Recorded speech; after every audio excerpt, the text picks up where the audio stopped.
Es muy común entre todos aquellos que nos visitáis por primera vez, o aquellos que habéis llegado a esta conferencia, o alguna que han impartido previamente mis compañeros, que después de un rato de escucharnos, pues penséis, bueno, ¿y esta gente? ¿De dónde se saca estas cosas? Quiero decir, ¿cómo pueden saber todo esto que en principio no han vivido por ellos mismos? Y esto es algo que todos nos hemos preguntado en algún momento. Y de hecho, yo creo que es muy lícito que nos hagamos estas preguntas. Siempre tenemos que preguntarnos. Nunca tenemos que dar nada por hecho. No nos olvidemos que de forma sistemática y semanal, en los centros espíritas se llevan a cabo una serie de mesas mediúmnicas. Unas mesas mediúmnicas en las que entramos en contacto con el mundo espiritual. Normalmente los espíritus de conocimiento nos responden a todas las dudas y nos resuelven todas las preguntas que habitualmente tenemos. Y teniendo en cuenta que esta casa espírita lleva casi 25 años, o sea, yo ni había nacido todavía. Así que, bueno, vale, calla, fuera. Imaginaos la cantidad de comunicaciones que hemos recibido. De tal forma que hemos tenido más que tiempo suficiente pues para confrontar todo lo que se nos dice. Porque no nos olvidemos una cosa, lo que nos digan los espíritus, como se dice coloquialmente, no tiene por qué ir a misa. No tenemos que creer lo que nos digan los espíritus per se, ¿vale? Es muy común esas frases de, bueno, a mí como un espíritu me dijo tal cosa, pues ya, sí o sí, es algo real. No tiene por qué. Eso es como quien dice, no, yo sé esto porque lo leí en Facebook. Pues dices, bueno, a ver, importante, todo lo que nos digan los espíritus tenemos que confrontarnos con nuestra forma de ser, con nuestro conocimiento propio, con nuestras propias experiencias de vida. Nunca, sea quien nos lo diga, tenemos que creer ciegamente en él. Nunca. Por lo tanto, no debemos creer por creer. Confirmar todas las cuestiones que vamos a tocar, como debe ser. Por otra parte, nunca mejor dicho, de las mesas mediúmnicas, contamos con un sinfín de libros que han sido traducidos y en los que encontramos todo el conocimiento espiritual de casi 2 siglos. Partimos sobre todo de los 5 libros primigenios del espiritismo, los libros de Allan Kardec, en lo que encontramos todo el conocimiento espiritual. Todo lo encontramos allí. Normalmente estos libros, ya sabéis, que suelen leerse en plan preguntas y respuestas. En función de lo que nos surja, las dudas que tengamos, consultamos la pregunta y analizamos la respuesta. Pero siempre la analizamos. No la tenemos que dar per se como algo cierto. Siempre tenemos que tamizar esta información. No nos olvidemos, por lo tanto, que por el mero hecho de dibujar bien, ninguno de nosotros somos per se, a ver cómo decirlo, no por el hecho de dibujar bien, ninguno de nosotros somos arquitectos. Es decir, no por el hecho de tener ciertas facultades mediúmnicas, no tenemos por qué ser medium. ¿De acuerdo? Hace falta una formación, hace falta una preparación. Y ahí es lo que diferencia a las personas con aptitudes con la persona verdaderamente desarrollada, como en este caso cuando hablamos de mediums. Pero vayamos poco a poco avanzando, que esto no ha hecho más que empezar. Ya hemos adelantado en el título de la conferencia, y seguro que ya lo habéis leído, por eso habéis venido hoy al día de hoy, en el que hoy vamos a hablar de la música country y en qué medida puede o no estar relacionada con muchas de las cosas que hablamos en un centro espírita como este. Desde ya podemos afirmar que absolutamente todos los campos de nuestra existencia están relacionados con el espiritismo. No nos olvidemos que nosotros somos cuerpo, por supuesto, pero también somos espíritu. Por lo tanto, el espiritismo abarca todas las parcelas de nuestro día a día. El espiritismo no es algo estanco al que uno recurre cuando tiene algún problema. No, eso no es espiritismo. El espiritismo podemos encontrarlo en las artes, en las ciencias y en nuestro día a día, en nuestra cotidianidad, puesto que va entrelazándose entre todos los preceptos de nuestro ser humano. No es algo dictaminado hace 2 siglos que va perdiendo poco a poco su significado. Todo lo contrario. Diariamente se recogen multitud de comunicaciones espíritas que acompañan al progreso del ser humano. No nos olvidemos que el hoy es la antesala del mañana, y en el mañana el espiritismo tiene mucho que decir. Entremos, por lo tanto, sinuosamente en los prolegómenos de todo lo que vamos a hablar en la tarde de hoy. La música, al igual que el cine o la televisión, de las que ya traté y hablé en conferencias anteriores, es un elemento que forma parte del día a día de cada uno de nosotros. Cuando estamos en casa, cuando estamos en el coche, cuando vamos al supermercado, muchas veces ni somos conscientes de que tenemos música de fondo. Un sinnúmero de estudios en estos últimos años han demostrado que escuchar música tiene muchos y variados beneficios para nuestra salud. Es capaz de cambiarnos el estado de ánimo, de reducir esos estados de ansiedad o de estrés. En resumidas cuentas, la música nos hace sentir mejor. Pensemos, cualquier celebración que se precie, una boda, una reunión de amigos, una fiesta, sea cual sea, siempre tiene su banda sonora. Por lo tanto, la música es imprescindible en nuestro día a día. Además, muy recomendable para las personas mayores o para los niños. De hecho, por mi trabajo con personas mayores como terapeuta, muchas veces utilizo la música para aliviar el dolor. Aparte, también la puedo utilizar para trabajar la memoria auditiva. ¿Cuántas veces nos ha pasado que escuchamos una canción que hace un montón de tiempo que no escuchamos y no sabemos por qué, pero nos retrotraemos a ese momento? Lo cual provoca pues, que nos sintamos bien, que vengan los buenos recuerdos y que a lo mejor si estamos un poquito nerviosos, pues baje esos niveles de estrés. Eso nos pasa a todos.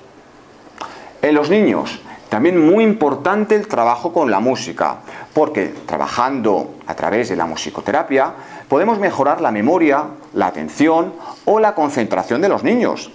También estimula su inteligencia y su capacidad comunicativa. Despierta en ellos las ganas de aprender y podemos, a través de los diferentes sonidos, establecer rutinas, que es imprescindible, como vosotros sabéis, cuando trabajamos con niños. Por lo tanto, cada día más estudios avalan todo lo que os acabo de comentar.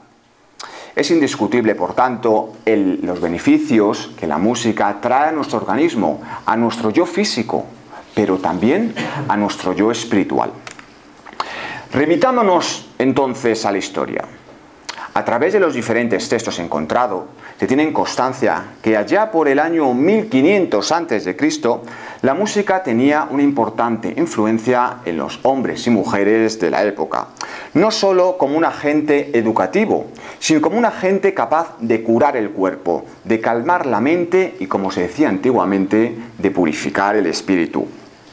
Los griegos de la antigüedad dedicaban también una gran atención a todos estos temas que estamos tratando, no solo como instrumento para enseñar, para relajarse, sino como un recurso estimulativo en cuanto a los estados anímicos, la memoria y la concentración, tal y como lo utilizamos a día de hoy, muchos siglos después.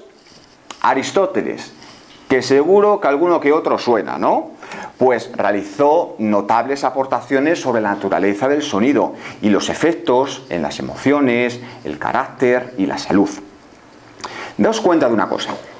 Cuando la música llega a nuestros oídos, las ondas sonoras se transforman en impulsos nerviosos y esos impulsos nerviosos van a diferentes zonas del cerebro.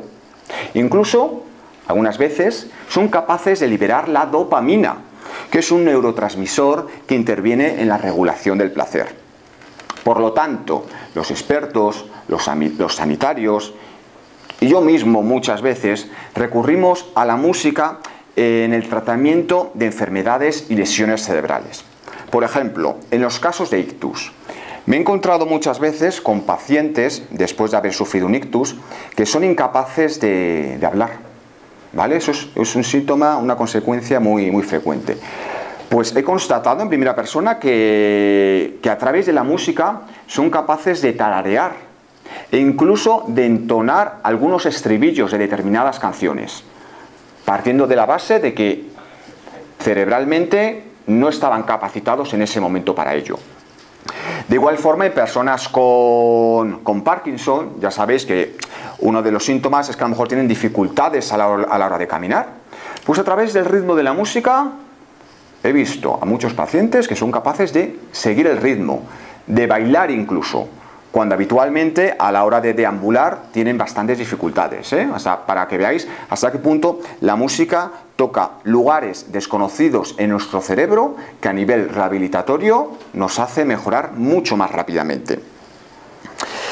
Llegados a este punto, todavía estamos en la introducción, me gustaría que nos detuviéramos un instante en la relación intrínseca que la música siempre ha tenido con la espiritualidad, que para eso estamos aquí. Desde los arbores de los tiempos, la música siempre ha estado presente en las diferentes formas de misticismo. Siempre se han utilizado las músicas como puente entre la estructura mental de cada uno de nosotros y los estados espirituales del mundo espiritual. Es lo que llamamos muchas veces los estados alterados de conciencia.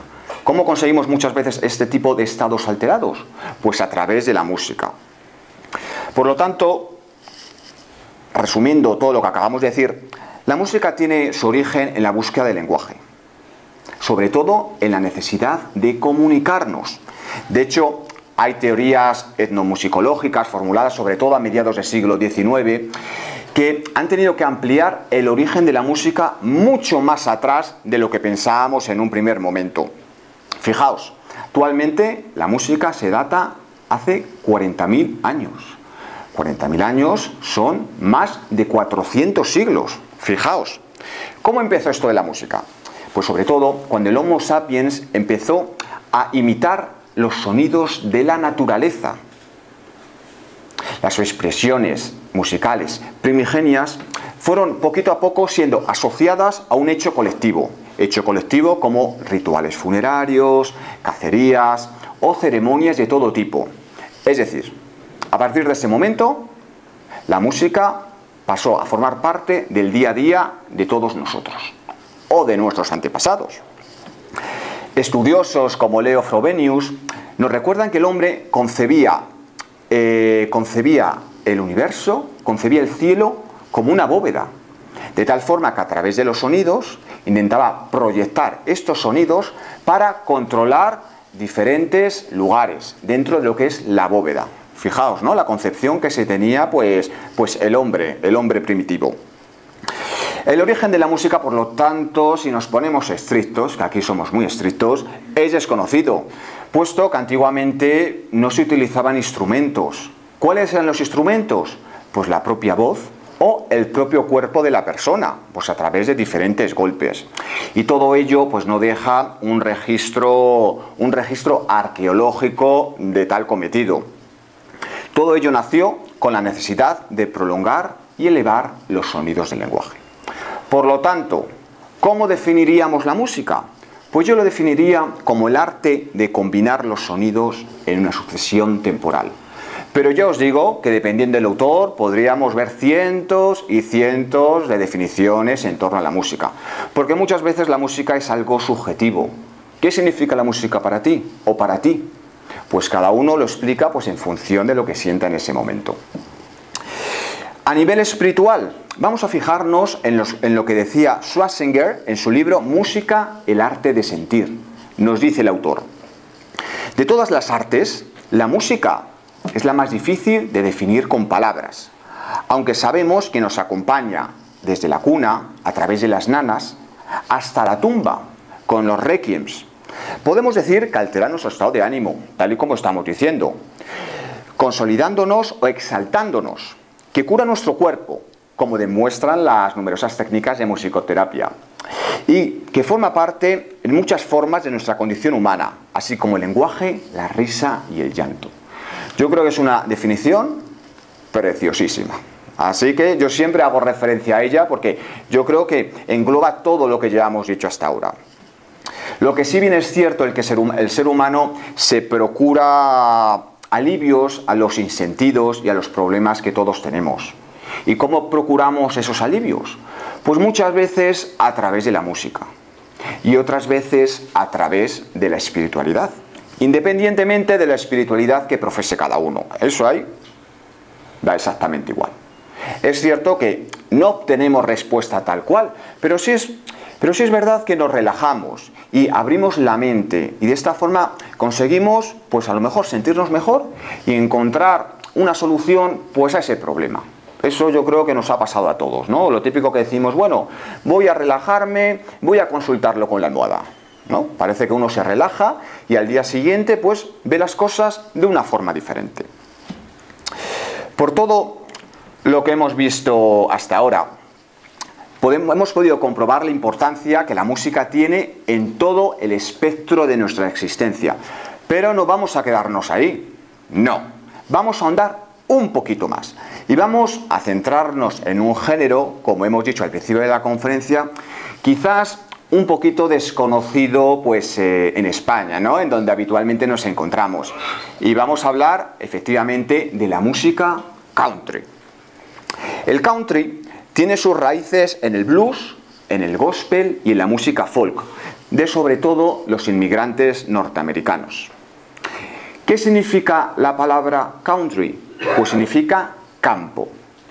El country, por lo tanto, nace de la fusión de los diferentes estilos musicales.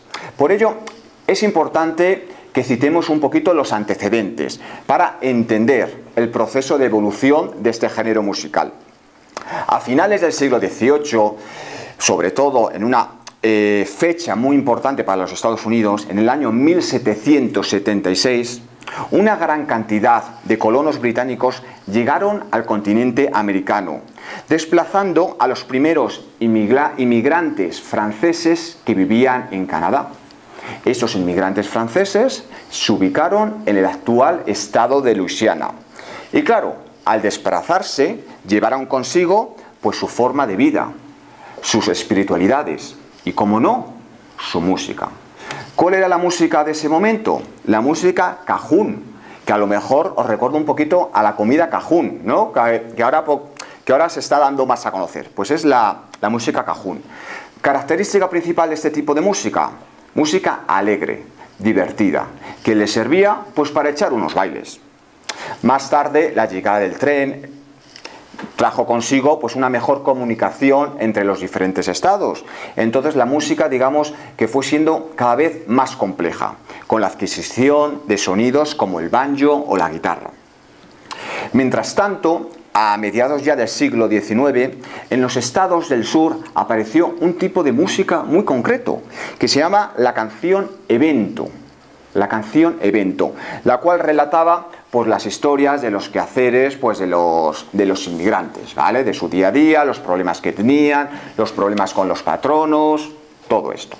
Y poco a poco fueron apareciendo los shows callejeros, que seguro que estos suenan. ¿Qué eran los shows callejeros? Pues eran unos comerciantes itinerantes que ofrecían medicamentos milagrosos mediante una mezcla de canciones y comedias. Esto seguro que en alguna película lo hemos visto, porque es muy curioso. A todo ello tenemos que añadirle el gospel, que era la música, como si dijéramos, por excelencia, ¿no? Americana, que también la conocéis seguro. Finalmente, la música country nació en los años 20, en las zonas rurales de los estados del sur. En sus orígenes, lo dicho, era una mezcla de un sinfín de estilos musicales. Por una parte, la música folclórica de los colonos europeos, sobre todo franceses e irlandeses, con las formas musicales afroamericanas muy arraigadas, como la música gospel.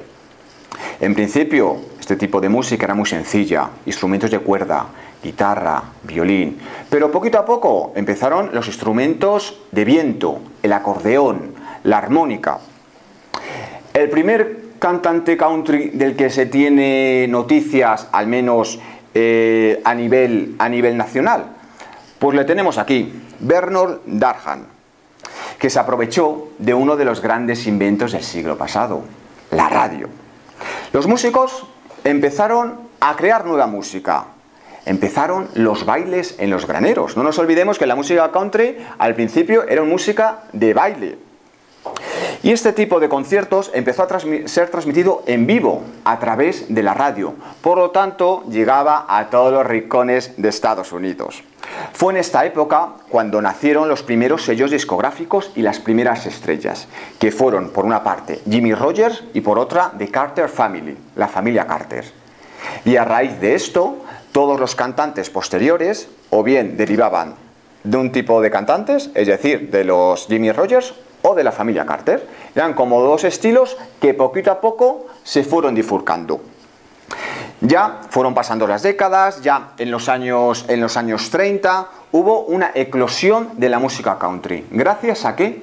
Pues gracias a Hollywood, a las películas de indios y vaqueros, que yo creo que es en parte pues gracias es el motivo por el que muchas canciones country han llegado hasta nosotros, ¿no? A través del cine, sobre todo de esta época. Fueron pasando los años 40, empezó a tener mucha fama lo que se llamaba el western swing, es decir, la típica música de baile influenciada por el rhythm and blues, que es el estilo más representativo que ha llegado hasta hoy. Fueron pasando los años 50, ¿y qué pasó en los años 50? Pues el boom del rock and roll, efectivamente. ¿Y quién es el máximo exponente del rock and roll o del sonido rockabilly? Pues aquí lo tenemos, Elvis Presley, junto con Jerry Lee Lewis, en los años 60, que digamos es la década clave para la evolución de la música country. Ya durante los años 70 se reproduce un revival de la música folk, es decir, se volvió a los orígenes, a la música country más primigenia, gracias pues a las huellas que la música folk había dejado en estos siglos. Y ya a partir de los años 80, años 90, es lo que se conoce la época New Country, la época Nueva Country, en la cual, fiel a los orígenes del principio, pues se iban adaptando a las necesidades del público. Es decir, era música country, sí, pero ya con toques de rock, de pop, de música electrónica, de música soul, de jazz. Por lo tanto, a día de hoy, en la música actual, es bastante complicado diferenciar cuál es la música country pura y la que no, porque hay una fusión de todos estos estilos. De forma general, entre las características de este tipo de música, podemos decir que las letras de estas canciones son letras simples, directas. Lo importante era la narrativa, las experiencias que nos contaba el cantante. Estructuras simples, fáciles, solo 3 acordes, verso, estribillo y verso. Eso hizo que aumentara su popularidad y su jugabilidad, es decir, su forma de mezclarse con otros estilos musicales. A lo largo del siglo pasado surgieron un sinfín de cantantes country, como os podéis imaginar. Yo hoy he seleccionado únicamente a 4. Los he seleccionado de forma subjetiva porque, a mi modo de ver, son los que más me gustan y quería compartirlo con vosotros, porque nunca se sabe, ¿no? Son cantantes en su mayoría bastante desconocidos y, bueno, pues nunca viene de más saber. Venga, el primer cantante que os traigo se llama Hans Williams, que fue uno de los primeros cantantes country precursores del género. Falleció con apenas 29 años, pero le dio tiempo a triunfar con grandes temas como Lovesick Blues o Lost Highway. Nació con problemas de salud. ¿Y cuál era ese problema? Pues constantemente sufría dolores en las articulaciones. Esto provocó a medio plazo pues una adicción a las drogas y a diferentes sustancias. Fijaos hasta qué punto es importante que la revista Rolling Stone lo catalogó como el cantante número 74 como cantante más relevante de todos los tiempos. Os iba a preguntar si os sonaba, pero yo creo que estos nombres no nos suenan mucho a ninguno, ¿no? Como no estemos metidos un poquito en este tipo de música. Pero bueno, ya por lo menos, si le vemos por alguna revista o lo que sea, pues ya le ponemos cara, que eso siempre es importante. Luego tenemos a Jimmie Rodgers, otro de los mejores cantantes country y todo un referente en el nacimiento en los años 20. Se le considera el padre del country al haber creado este género combinando, en este caso, la música folk y la música blues. Falleció también muy temprana edad, a los 35 años, debido a una tuberculosis. Pero se le considera como el primer gran cantante que influyó a generaciones posteriores. Yo creo que el siguiente sí le vais a conocer. Yo creo que sí, aunque aquí está jovencito. Tenemos aquí a Johnny Cash. ¿vale? Ya es un cantante mucho más moderno que ha trascendido a este siglo. Uno de los grandes cantantes del siglo pasado, sobre todo años 50, años 60, y que triunfó con el género rockabilly. Tenía un estilo propio, letras pesimistas. Era un hombre pues tristón, lleno de negatividad, pero eso lo sabía muy bien transmitir a través de sus canciones. Eso sí, Johnny Cash no les ponían en los bailes en los graneros, porque obviamente era música, pues eso, tranquilita, por así decirlo. Y por último tenemos a Merle Haggans, que personalmente es mi cantante country favorito. ¿Por qué? Porque sus letras combinaba temas políticos con experiencias vitales. Era un hombre que había estado en la cárcel y eso lo refleja muy bien en sus letras. Además, tenía un sonido muy potente, un sonido, por así decirlo, duro. Todo ello gracias pues, a las guitarras Fender que él utilizaba y a unas armonías vocales que eran muy diferentes a los cantantes que os acabo de presentar. Pero claro, todo lo comentado me podéis decir, bueno, esto es muy bonito, pero yo no conozco a ninguno de estos cantantes. ¿Existe música country en España? Bueno, a ver, Laila. Los primeros aficionados a la música country en nuestro país llegaron gracias al Country Lines Dance, es decir, al baile en línea, que esto ya sí nos suena a todos. No se sabe exactamente cuándo ni por qué, pero se estima que aproximadamente en 1996-97 se reunieron un grupo de personas en Cataluña y empezamos a impartir clases de baile en línea. Esto fue un tremendo éxito y cada vez aparecían más adeptos que atestaban este tipo de locales, en los que no solo se bailaba, sino que además se realizaban pequeños conciertos y se dedicaban a estudiar a los grandes clásicos. Pero no fue hasta comienzos del año 2000 cuando la música country sonó en todas las emisoras. Y sé que todos vosotros la bailasteis. ¿A quién os podemos referir? A Coyote Dax. ¿Nadie ha bailado el No rompas más mi pobre corazón? Tú dices que no, pero yo creo que sí, no me engañas. ¿Vale? Uy, que se me cae todo. Vale, pues ahí lo tenemos. Coyote Dax, el pobre, pues la verdad es que tuvo una canción y poquito más. Esta canción pues era una versión de un éxito americano de Billy Ray Cyrus, el I Could Break Your Heart, que hizo pues que todos nos moviéramos al ritmo pues de la música country. Así que bueno, es bien cierto que a día de hoy pues hay grupos aislados de personas pues que les gusta este género y que se reúnen, sobre todo en Cataluña.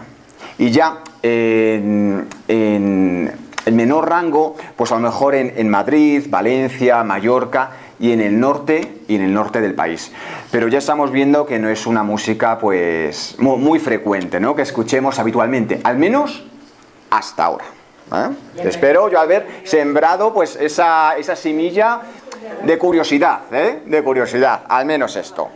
Pero venga, pasemos ahora a un momento clave de la conferencia, a lo relativamente importante, que es para lo que estamos aquí. Hemos hablado de la importancia de la música en nuestra cotidianidad. Hemos hablado de la música country, qué es, de dónde surge, características y representantes. Pero vayamos un paso más allá. A lo largo del siglo pasado se han constatado un buen puñado de casos en los que el espiritismo y el mundo espiritual en general se han entrelazado con diferentes personajes clave en el género musical que hoy nos compete. Entonces voy a explicaros de quién se trata, voy a comentaros su historia por encima y veamos si podemos o no explicar una serie de circunstancias que vivieron los protagonistas de las historias de ahora. Vamos a empezar con George Jones. George Jones nació en Saratoga en 1931, Texas, y era hijo de un camionero que le regaló su primera guitarra a la edad de 9 años. Fue un niño muy precoz. Empezó a cantar en la adolescencia. Se casó a los 17 años. Se divorció a los 18 y posteriormente fue a los Marines. Una vez que regresó, ya a mediados de los años 50, empezó a actuar. ¿vale? Empezó a cantar en pequeños locales y poquito a poco su fama fue increciendo. Pero claro, el ser tan precoz, pues no siempre es bueno. Cuentan que en numerosas ocasiones se presentaba en el estudio de grabación, pues totalmente bebido. Y tenía que grabar más de 80 veces la misma canción. O sea, pensar hasta qué punto llegó todo ello. Ya en los años 70, además de llevar su litrona, se aficionó a llevar una pistola. Bueno, tampoco nos extraña esto, ¿no? de los americanos. De hecho, se le conocía como el borracho y el drogadicto oficial del country. De hecho, eso es lo que se decía él a sí mismo, fijaos. Sin embargo, eso no le detuvo para conseguir 13 números 1 en Estados Unidos. Si bien es cierto que con la ayuda de su cuarta mujer, Nancy, consiguió rehabilitarse y mantenerse sobrio durante los últimos años de su vida. Consiguió más de 150 éxitos. ¿Sabéis cómo le llamaban? La zarigüeña, por la línea de su nariz y los gestos que tenían en su cara. Yo esto, bueno, yo os lo digo, a mí eso de la zarigüeña me parece un poco raro, pero bueno, le llamaban así al pobre. Pero bueno. Suya es la frase: yo era el country cuando el country no era cool, es decir, cuando no era guay. Fijaos, ¿no? Hasta qué punto, qué autoestima tenía este hombre. El periódico New York Times, en su fallecimiento, lo definió como el cantante country más importante de los últimos 50 años. Después de esta breve biografía, podemos comprobar que George fue una figura country en la música, una figura clave en la música country, perdón, y que siempre estuvo acompañado, pues, de la bebida y de diferentes adicciones. Bien es cierto que en el siglo pasado el hecho de beber o de fumar pues no estaba bien visto y no se sabía las consecuencias que esto podía tener a medio o largo plazo. Pero bueno, eso no es excusa. Vamos a centrarnos, la historia que os voy a contar pertenece al último matrimonio que tuvo George Jones con la que él decía que era la mujer de su vida, Nancy Sepúlveda, ¿vale? Aquí les tenemos a los dos muy sonrientes. Bueno, veremos por qué estaban muy sonrientes. Al principio ella era bastante reticente en conocerle, pues por todas las historias que os he estado comentando anterior, ¿no? Pues por los vicios y por la forma de ser que tenía él. Pero según nos comenta en su biografía, pues ella cayó rendida a sus pies. Eso es así. Vamos a centrarnos en 1999. En ese año, George estuvo a punto de fallecer debido a un accidente automovilístico. Y fue mientras George se encontraba en coma cuando su mujer, Nancy, vivió una experiencia que les cambiaría la vida por completo. Según cuenta Nancy, una de esas noches en la que se encontraba acompañando a su marido, que aún se encontraba en coma, atisbó por la ventana que daba al pasillo como una sombra que pasaba, como una luz. Se asustó, puesto que ya no era tiempo de visitas, y los enfermeros y enfermeras habían cumplido su turno hace ya una hora. Entonces se levantó, puesto que pensó pues que a lo mejor era pues algún enfermo, pues que necesitaba ayuda o que había pasado algo. Abrió la puerta de su habitación y de repente, a lo largo del pasillo, la iluminó una furgante luz. ¿De acuerdo? Se asustó, miró a lo lejos y vio la sombra de una mujer. Se acercó tranquilamente. La mujer era una anciana, era una mujer mayor, descalza, y llevaba un extraño sombrero. Ella no se explica cómo, pero se comunicaron sin sonido alguno. Y esta mujer la dijo que debía ayudar a su marido y que ella debía ser el bastón en el que él se apoyaba si quisiera y quiere que se recupere. Nancy se quedó muy impactado y siempre se refirió a ella como su ángel de la guarda. Conmocionada, llegó a la habitación donde se encontraba George. Y en ese preciso momento, él abrió los ojos, le agarró la mano y supo que todo saldría bien. Pero aquí no acaba todo. Unos meses después, cuando George ya había sido dado de alta, estaban en su casa, estaban colocando pues unos papeles que tenían en la buhardilla. De repente, aparecieron unas fotografías. Vieron las fotografías y en una de ellas aparecía una mujer descalza, con un extraño sombrero, idéntica a la mujer que Nancy vio aquella noche. ¿Y quién era esa mujer? Era la abuela de George. A mí la verdad es que se me pone la piel de gallina cada vez que cuento esta historia, porque claro, un ser, un espíritu de un ser querido que ha desencarnado hace tiempo, que se te presente para darte un mensaje.